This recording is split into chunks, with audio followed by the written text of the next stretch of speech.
The Mysteries of Udolpho, Ann Radcliffe, raised the Gothic romance to a new level and inspired a long line of imitators, portraying her heroine's inner life, creating a thick atmosphere of fear, providing a gripping plot that continues to thrill readers today. Hello and welcome to Liam's Lyceum. I'm your host Liam, aka Hemvar, and today I'll be doing a spoiler-free review of Ann Radcliffe's The Mysteries of Udolpho.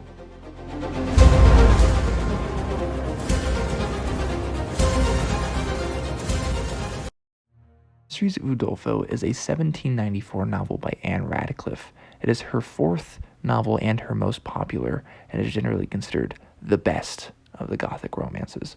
It was originally published in 4 volumes, and it is quite long because of that, actually. It was actually apparently even used in Jane Austen's novel Northanger Abbey, which I haven't read, but must have been quite popular at the time. Anyways, this is the story of Emily St. Aubert, who is the only child of a minor landed family whose fortunes are on the decline. She is from Gascony in southwest France. She is beautiful, intelligent, loves nature, plays the lute, etc. This is a proper Gothic romance. It deals with the grotesque.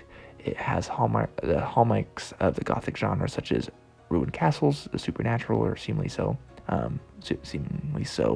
events that look supernatural, a broody villain, and of course our heroine, who has many sad events happen to her, but pulls through, essentially, as opposed to something like Pride and Prejudice, which is a domestic romance. It's very much about the challenges of her style, like upbringing rather, but also it's just focused on the love here. Now, love is pretty important here, actually. She falls in love with a character named Valancourt, who's very gallant.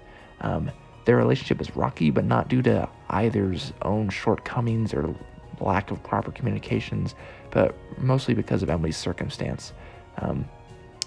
It is not really dull, and I found it rather grounded, honestly. It's very beautiful, especially with the language.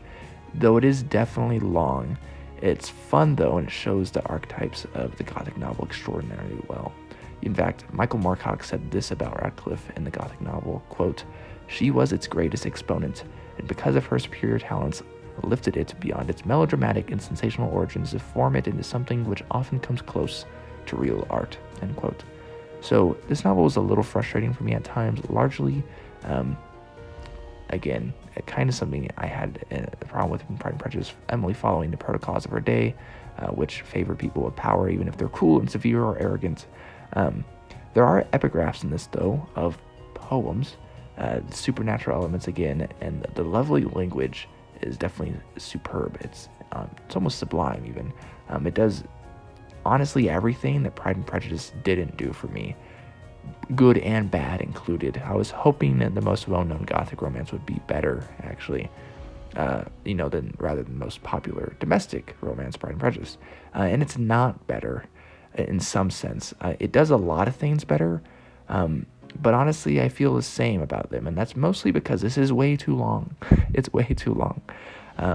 If it was about the length of Pride and Prejudice, I think it would be leagues better, but it's not.